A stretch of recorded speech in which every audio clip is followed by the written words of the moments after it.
చూడండి, రోమాపత్రిక 6వ అధ్యాయం 17వ వచనం ప్రకారం మనము దేవుని ఉపదేశ క్రమానికి అప్పగించబడ్డాము. దానికి హృదయపూర్వకంగా లోబడిన వారము. మత్తయి సువార్త 18వ అధ్యాయం 35వ వచనం, మీలో ప్రతివాడు తన సహోదరుణ్ణి హృదయపూర్వకంగా క్షమించిన ఎడల పరలోకపు తండ్రి మన ఎడల అలాగే చేస్తాడు. మనుషులను సంతోషపెట్టి వారు చేసినట్లు కంటికి కనపడటానికే కాక దేవుని చిత్తమును మనఃపూర్వకంగా జరిగించాలి. అపొస్తల కార్యములు 2వ అధ్యాయం 46వ వచనాన్ని గమనించండి. నిష్కపటమైన హృదయంతో ఆనందంతో వారు సహవాసం అనుభవించారు. ప్రభువును హృదయంలో ప్రతిష్ఠించుకోవాలి. మన అంతఃకరణ, ప్రేమ, భక్తి హృదయపు అట్టడుగు నుంచి రావాలి. ప్రభువుకు హృదయాన్ని ఇచ్చేయాలి, లేకపోతే ఏమీ ఇచ్చినట్లు కాదు.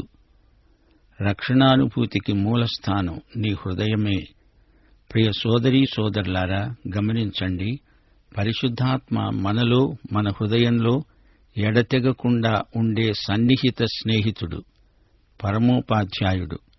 పరిశుద్ధాత్మ ఎల్లప్పుడూ మనలను యేసువైపునకే మరల్చుతాడు. యేసుతో పెనవేసుకుపోయిన జీవితం అంటే పరిశుద్ధాత్మకు ఎంతో ఇష్టం. పరిశుద్ధాత్మ మన మీదికి వచ్చినప్పుడు శక్తి నొందుతాము. భూదిగంతాల వరకు యేసుకు, ఆయన నామమునకు సాక్షులమవుతాము.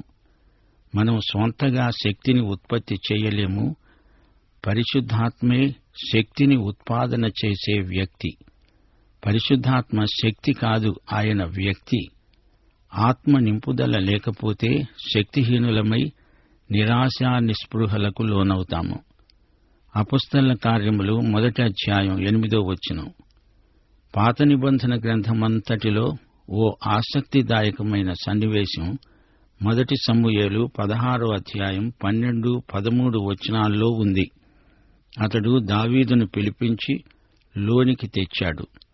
అతడు ఎర్రనివాడు, చక్కని నేత్రములు గలవాడు, చూడడానికి సుందరమైనవాడు. అతడు రాగానే యెహోవా అన్నాడు, నేను కోరుకున్నవాడు ఇతడే, నీవు లేచి వానిని అభిషేకించు.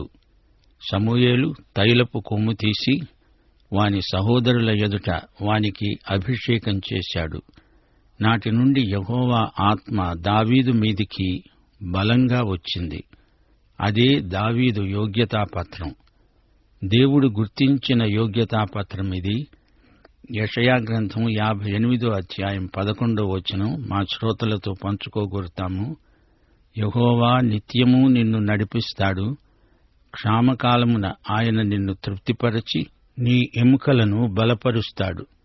నీవు నీరు కట్టిన తోటవలె ఎప్పుడూ ఉబుకుతూ ఉండే నీటి ఊటవలె ఉంటావు. దేవుడు తన వాక్యము ద్వారా మనల్ని ప్రేరేపిస్తాడు. ఆయన తన సన్నిధిని మనలో ఉంచి మనకు ప్రేమ కలిగిస్తాడు. దేవుడు అనుమతించిన పరిస్థితుల ద్వారా కూడా మనకు నడుపుదల కలగవచ్చు. పరిశుద్ధాత్మ మనలను ఈ విధంగా సర్వసత్యములోనికి నడిపిస్తాడు. దేవునికి స్తోత్రం. ప్రియ శ్రోతలు, రండి ప్రార్థన చేసుకుందాము. దేవా తండ్రి, నీ వాక్కు సత్యము, నీ సత్యముతో మమ్ములను ప్రతిష్ఠ చేయి ప్రభు. నీ సందేశము మా ఆత్మలను ఉజ్జీవపరచడానికి కృప అనుగ్రహించు. మా శ్రోతల కుటుంబాలను ఆశీర్వదించు ప్రభు. కుటుంబ సంబంధాలలో ఉజ్జీవము రప్పించు. తల్లిదండ్రులు తమ పిల్లలను భక్తి మార్గములో నడిపించినట్లు వారికి కావలసిన జ్ఞాన వివేకములు దయచేయి ప్రభు. కుటుంబమునకు నీవే శిరస్సువై కుటుంబ శ్రేయస్సును కాపాడుమని వేడుకుంటున్నాము. చిన్న బిడ్డలను ఆశీర్వదించి వారి భవిష్యత్తును తీర్చిదిద్దు దేవా. సంఘములకు ఉజ్జీవం రావాలని మా ప్రార్థన. సంఘ కాపరులను, సువార్తికులను ఆశీర్వదించు. సంఘ నాయకులను, పెద్దలను ఆశీర్వదించు ప్రభు. సంఘ పరిచర్యలను ఆశీర్వదించి సువార్త ప్రకటనలో అధికమైన విజయము ప్రసాదించుమని, మా దేశమును, దేశ ప్రజలను, పరిపాలకులను దీవించుమని, నేటి వాక్య అధ్యయన ఆశీర్వాదములు మాకు దయచేయమని యేసుక్రీస్తు వారి దివ్యనామమున ప్రార్థిస్తున్నాము తండ్రి. ఆమేన్. శ్రోతలు, ఈరోజు మన పాఠం ఆదికాండం 37వ అధ్యాయం 7వ వచనం నుండి 22వ వచనం వరకు సావధానంగా వినండి. అప్పుడు యోసేపునకు 17 ఏండ్ల వయస్సు. అందరిలోకి చిన్నవాడు. తన సోదరులందరూ మందలు కాచుకుంటున్నారు. బెన్యామీను యోసేపు కంటే చిన్నవాడు. అతడు ఎల్లప్పుడూ ఇంటి వద్దనే ఉంటాడు. యోసేపు తన సోదరులను గురించి తండ్రికి ఏ రోజుకు ఆ రోజు చెప్తూ ఉండేవాడు. వారు చేసిన చెడ్డ పనులను గురించి తండ్రికి వివరంగా చెప్పేవాడు. అందుకే సోదరులకు యోసేపు అంటే గిట్టదు. యోసేపు ఇశ్రాయేలుకు వృద్ధాప్యమందు పుట్టిన కుమారుడు గనుక తన కుమారులందరికంటే అతన్ని ఎక్కువగా ప్రేమించి అతని కోసము విచిత్రమైన నిలువుటంగి ఒకటి కుట్టించాడు. యాకోబు ఈ విషయంలో కొంచెం జాగ్రత్తగా ఉంటే బాగుండేది. తన గత అనుభవాలను యాకోబు మరచిపోయినట్లున్నాడు. పిల్లల పట్ల తల్లిదండ్రులకు పక్షపాత వైఖరి ఉండకూడదు అనే సంగతి అతడు స్వానుభవంలో తెలుసుకున్నవాడే. అయినా తాను ఇప్పుడు అదే పని చేస్తున్నాడు. రాహేలును తాను ఎంతో ప్రేమించాడు. రాహేలు కన్న కొడుకు యోసేపు. పైగా యోసేపు బుద్ధిమంతుడు, మంచి పిల్లవాడు. అందుకే యాకోబు తన గారాబు కొడుకైన యోసేపును ఎంతో ప్రేమించాడు. అది సరే గాని అతనికి విచిత్రమైన నిలువుటంగి కొని ఇవ్వడం మటుకు తెలివైన పని కాదు. యోసేపు అంగీ రంగురంగుల అంగీ, పొడవైన చేతులు గల అంగీ. దానిని ధరిస్తే అంగీ అంచులు క్రింద జీరాడుతూ ఉంటాయి. దానికి ఒక నడికట్టు, పైగా రంగురంగుల ఆకర్షణ ఆ అంగీ ప్రత్యేకత. అతని సహోదరులు, తండ్రి అతన్ని తమ అందరికంటే ఎక్కువగా ప్రేమించడం చూచినప్పుడు అతని మీద పగపట్టి అతని క్షేమ సమాచారమైన అడగడం మానేశారు. కనపడితే తమ్ముడు బాగున్నావా అని కూడా అడగరు. యోసేపు మీద వారు పగపట్టారు. పగ అనేది పాపం. ద్వేషం అనేది హత్యతో సమానం. పాపం జీవితాలను నాశనం చేసి విడుస్తుంది, కుటుంబాలను పాడు చేస్తుంది, సమాజాలలో చిచ్చు పెడుతుంది. జాతులకు జాతులే పగ వల్ల ధ్వంసమైపోతాయి. యోసేపును సోదరులు ద్వేషించారు. దీనికి యాకోబే కారణం. పిల్లల పట్ల అంతటి పక్షపాత వైఖరి ఉండకూడదు. అయితే సోదరీ సోదరులారా, మనము దేవుని కుటుంబానికి చెందిన వారము. దేవుడు మనల్ని తన జ్యేష్ఠ కుమారుడైన యేసుక్రీస్తుతో సమానంగా ప్రేమిస్తున్నాడు. దేవునికి గారాబు బిడ్డలంటూ ఎవరూ ఉండరు. దేవుడు పక్షపాతి కాడు. దేవునికి స్తోత్రం. 6వ వచనం. యోసేపు తన సహోదరులను చూచి, నేను కన్న ఈ కలను మీరు దయచేసి వినండి. అదేమనగా, మనము చేనిలో పనలు కట్టుతూ ఉన్నామట. నా పన లేచి నిలుచున్నది, మీ పనలు నా పనను చుట్టుకొని సాష్టాంగపడ్డాయి అని చెప్పాడు. యోసేపు చేసిన పనేమిటి? అసలతడు ఎందుకు తన సోదరులను గురించి తండ్రికి వారి చెడుతనాన్ని గురించి చెప్పాడు? అలా చెబితే వారికి ఉక్రోషం పుట్టుకొస్తుందని తనకు తెలియదా? తెలియదు. అతడు ఒట్టి అమాయకుడు. తన సోదరులందరూ మంచి మనుషులు అనుకున్నాడు. అసలు లోకం పోకడలు యోసేపునకు తెలిసినట్టు లేదు. రాను రాను తెలుసుకుంటాడు. అనుభవ జ్ఞానం సంపాదించుకోవడానికి దెబ్బలు తినాల్సి వస్తుంది. ఎందరో అమాయకులు లోకము చేత మోసగించబడుతున్నారు. మోసపోవడము తప్పు కాదు, మోసగించడము తప్పు. యోసేపు మొదటి నుండి అపాయంలోనే ఉన్నాడు. ఉపాయము తెలియనివాడు. యాకోబుకు ఉన్నంత ఉపాయం అతని కొడుక్కు లేదు. యాకోబు రాహేలును ఎంతో ప్రేమించాడు. మొదటిసారి ఆమెను చూచి చూడడంతోనే ఆమె మీద వల్లమాలిన ప్రేమ కలిగింది. ఆమె కోసం 14 సంవత్సరాలు కష్టించి పనిచేశాడు. ఎంతో కాలానికి ఆమె కన్న కొడుకు యోసేపు. ఈ కొడుకును చూచుకొని యాకోబు ఎంతో మురిసిపోయాడు. గాని అప్పుడు రాహేలు లేదు, ఆమె చనిపోయింది. గనుక తన గారాబు కొడుకైన యోసేపు మీద రెట్టింపు ప్రేమ కలిగింది. అయినా ఈ ఒక్క కొడుకు మీదనే ఎందుకంత ప్రేమ? ఇంకా కొడుకులు లేరా? వారిని కూడా సమానంగా ప్రేమించాలి గదా. యాకోబు అలా చేయలేదు. అందుకే యోసేపునకు తన సోదరుల మధ్య అనేక అగచాట్లు కలిగాయి. తండ్రి కాపుదల యోసేపునకు పరోక్షంగా ఉపకరించింది. తన కల అంతా వారికి ఉన్నది ఉన్నట్లు చెప్పాడు. అందుకు అతని సోదరులు అసూయచేత మండిపడ్డారు. ఏమిటేమిటి, నిశ్చయంగా మమ్మలను ఏలుతావా? మా మీద నీవు అధికారివవుతావా? అంటూ అతని కలలను బట్టి, అతని మాటలను బట్టి అతని మీద మరింత పగపట్టారు. చూడండి, యోసేపు సహోదరులు ఎలా మాట్లాడుతున్నారో. వారి మాటల్లో వ్యంగ్యం ధ్వనిస్తోంది. తమ తమ్ముడు తమను ఏలుతాడు అంటే వారు నమ్మలేకపోతున్నారు. ఈ కల వచ్చినందుకు అతణ్ణి ద్వేషిస్తున్నారు, అతని మీద పగపట్టారు. అయినా యోసేపునకు కలలు రావటం మానలేదు. మరొక కల వచ్చింది. తన సహోదరులకు ఈ కలను కూడా తెలియచేస్తున్నాడు. ఇదిగో, నేను మరో కల కన్నాను. అందులో సూర్యచంద్రులు 11 నక్షత్రాలు నాకు సాష్టాంగపడ్డాయి అని అదే సంగతి తన తండ్రికి సహోదరులకు చెప్పేశాడు. అతని తండ్రి అతన్ని గద్దిస్తూ అన్నాడు, నీవు కన్న ఈ కల ఏమిటి? నేను, నీ తల్లి, నీ సహోదరులు నిశ్చయంగా వచ్చి నీకు సాష్టాంగపడతామా? ఈ విధంగా యోసేపు మాట్లాడుతుంటే అతని సహోదరులు అతని యందు అసూయపడ్డారు. తండ్రికి కోపం వచ్చింది. సహోదరులు మత్సరపడ్డారు. యోసేపు తండ్రి అతని మాటలు జ్ఞాపకముంచుకున్నాడు. యోసేపు సోదరులు అతని కలభావాన్ని గ్రహించారు. యోసేపు చెప్పుతున్నది ఏమిటో వారికి బోధపడింది. ప్రకటన గ్రంథం 12వ అధ్యాయం 1వ వచనంలో ఇదే దృశ్యం కనపడుతుంది. పరలోకమందు ఒక గొప్ప సూచన కనపడింది. అదేమనగా, సూర్యుణ్ణి ధరించుకున్న ఒక స్త్రీ. ఆమె పాదాల కింద చంద్రుడు, శిరస్సు మీద 12 నక్షత్రాల కిరీటము ఉన్నది. ఈ దర్శనానికి అర్థమేమిటి? అది ఇశ్రాయేలు జాతిని సూచిస్తున్నది. అనగా ఇశ్రాయేలు 12 కుమారులు తామే.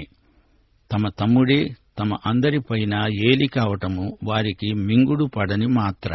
ఇశ్రాయేలు జాతికి ఇదే ఆరంభం. ఆదికాండం గ్రంథంలో ఇశ్రాయేలు జాతి ఒక మొగ్గ. రాను రాను అది వికసిస్తుంది, పుష్పమవుతుంది, ఫలమవుతుంది. అప్పటికి మనము ప్రకటన గ్రంథానికి వస్తాము. అది క్రమేణా జరగవలసిన చరిత్ర. ఈ విషయంలో ఊహపోహలు పనికిరావు. ఉన్నది ఉన్నట్లు చూడడమే మనకు శ్రేయస్కరం. స్పష్టంగా కనపడేదానికి వ్యాఖ్యానం చేయవలసిన పని లేదు. యాకోబుకు ఇది బాగా తెలుసు. కొడుకు మీద కోప్పడుతున్నాడు. అయినా కల వచ్చింది. దానికి యోసేపు బాధ్యుడు కాడు. అది దేవుడిచ్చిన దర్శనం. అందుకే యోసేపు మరేమీ మాట్లాడకుండా ఇది నా కల అన్నాడు. అతని సహోదరులు దానిని పూర్తిగా కొట్టిపారేశారు. దాన్ని అంతగా పట్టించుకోలేదు. అది నెరవేరబోతుంది అని వారు నమ్మలేదు. ఈ యోసేపునకు మేము ఎన్నటికీ తల ఒగ్గేది లేదు అనుకున్నారు. యాకోబు ఈ మాటలను జ్ఞాపకముంచుకొని గమనిస్తున్నాడు. అతని సహోదరులు షెకెములో తమ తండ్రి మందను మేపడానికి వెళ్లారు.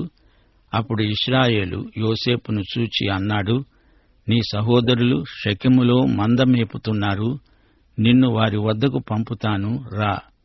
సరే, మంచిది అన్నాడు యోసేపు. ఈ సందర్భంలో మనం ఒకటి గ్రహించాలి. యాకోబు అతని కుటుంబము హెబ్రోను పరిసరాలలో ఉంటున్నారు. ఈ ప్రాంతము యెరూషలేముకు 30 కిలోమీటర్ల దూరంలో ఉంది. ఉత్తరాన షెకెము కూడా అంతే దూరం. యాకోబు కుమారులు తమ మందలను మేపుకుంటూ 30 కిలోమీటర్ల దూరాన ఎక్కడో తిరుగుతున్నారు.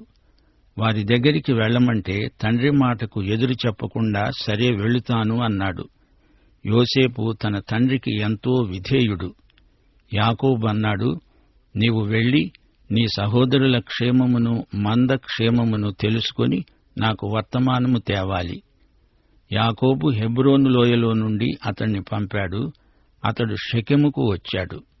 యోసేపు హెబ్రోను నుండి షెకెముకు ప్రయాణం చేశాడు. తన సహోదరుల కోసము వెతుకుతున్నాడు. దారి సరిగా ఉండదు. అడ్డుతోవలు ఎన్నెన్నో ఉన్నాయి.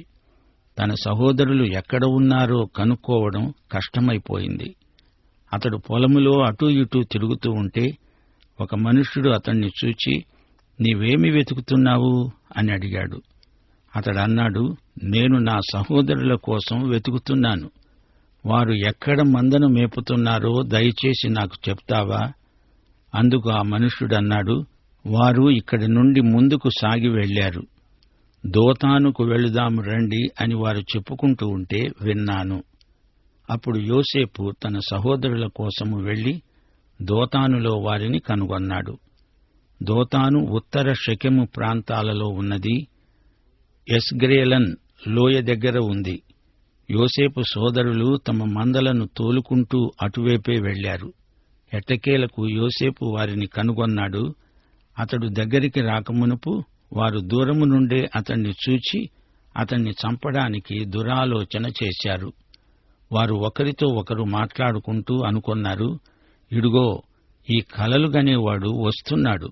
వీణ్ణి చంపి ఇక్కడ ఉన్న ఒక గుంటలో పారవేసి దుష్టమృగము వీణ్ణి తినివేసింది అని చెబుతాము. అప్పుడు వీడి కలలు ఏమవుతాయో చూతాము రండి. ఈ మాటల్లో మనకు ఏమి అర్థమవుతోంది? వారు యోసేపును ద్వేషించారు.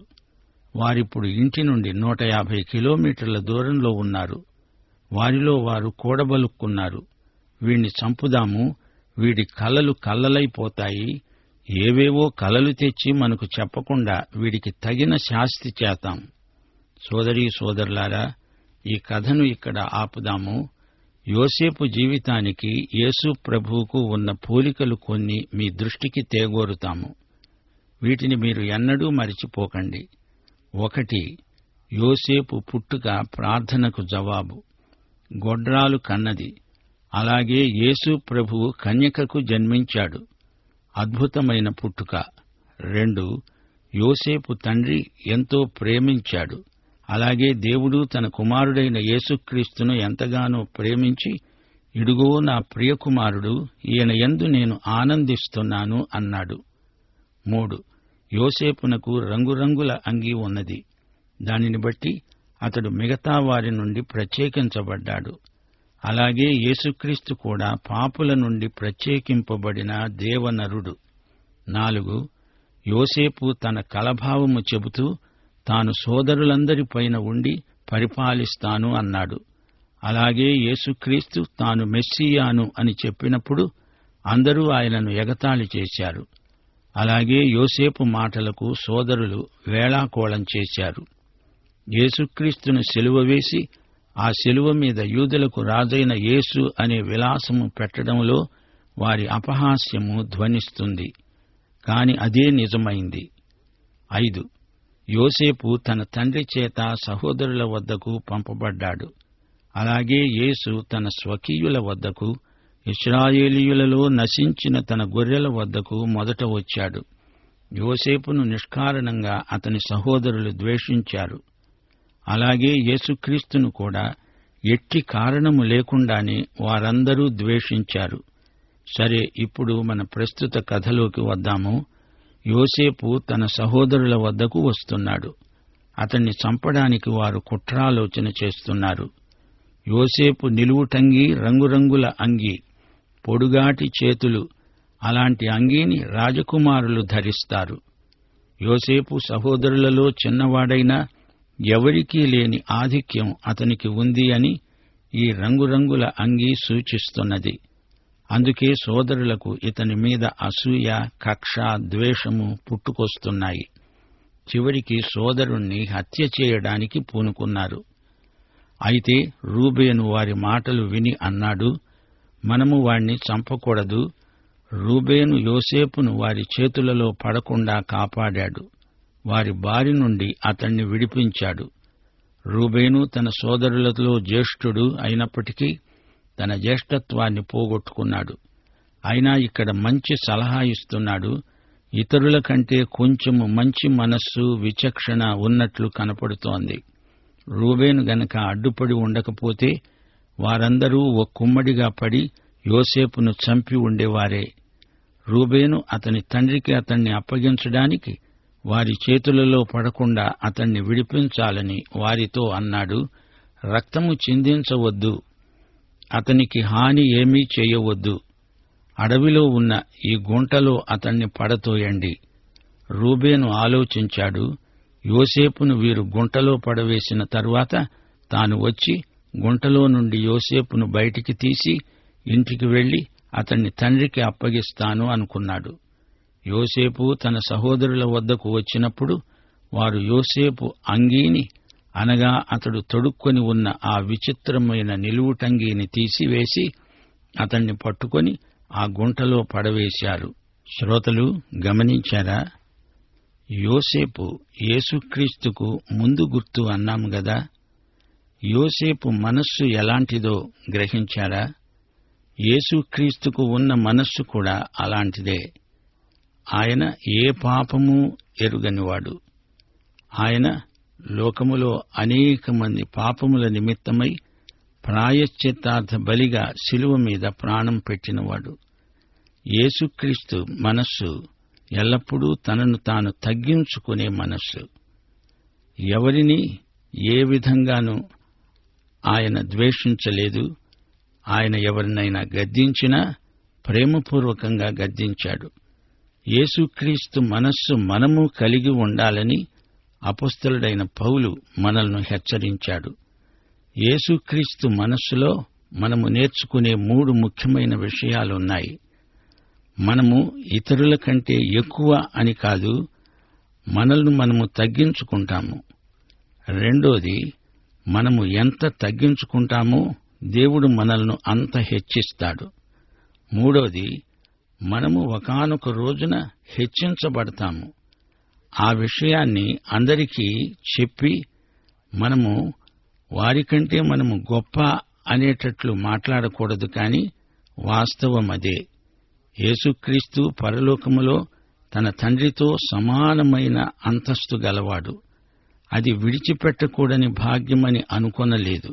అనగా యేసుక్రీస్తుకు ఉన్న ఆధిక్యత అది ఆయన కష్టపడి సంపాదించుకున్నది కాదు, ఆయనకు సహజంగా ఉన్నది. ఆయన ఈ లోకానికి వచ్చి తగ్గించుకున్నాడు. తగ్గించుకున్నా ఆయన ఆధిక్యత ఎక్కడికి పోదు. మనం కూడా అలాగే ఈ లోకములో మనల్ని మనం తగ్గించుకున్నంత మాత్రాన దేవుని బిడ్డలముగా మనకున్న ఆధిక్యత ఎక్కడికి పోదు. ఎందుకనగా క్రీస్తును నమ్మినందుచేత మనకు సంక్రమించిన ఆధిక్యత అది. ప్రియ శ్రోతలు, యోసేపు జీవితంలో ఇంకొక విషయాన్ని మీరు గుర్తించి ఉంటారనుకుంటాను. యోసేపు అమాయకంగా మాట్లాడాడు. తనకు ఉన్న ఆధిక్యతను దేవుడు బయలుపరిచింది ఉన్నది ఉన్నట్లు వారికి చెప్పాడు. కాని వారు దాన్ని అపార్థం చేసుకున్నారు. యోహాను సువార్త 15వ అధ్యాయంలో స్పష్టంగా చెప్పబడింది, లోకము ఆయనను ఎరుగదు గనుక మనల్ని కూడా ఎరుగదు. లోకము ఆయన్ను ద్వేషించింది గనుక మనల్ని కూడా ద్వేషిస్తుంది. యేసు ప్రభువును సిలువ వేసిన లోకం ఆయనకు చెందిన వారిని సన్మానిస్తుందా, గౌరవిస్తుందా? అది అన్నటికీ జరగదు. ఇదే సత్యాన్ని మనం అనుదిన జీవితంలో నేర్చుకుంటున్నాము. పాఠం ఇంతటితో ఆపుదాము. ప్రభు అయిన యేసుక్రీస్తు వారి దివ్య కృప, తండ్రి అయిన దేవుని పరమ ప్రేమ, పరిశుద్ధాత్మ యొక్క అన్యోన్య సహవాసము, సమాధానము మనకందరికీ సదాకాలము తోడై ఉండునుగాక.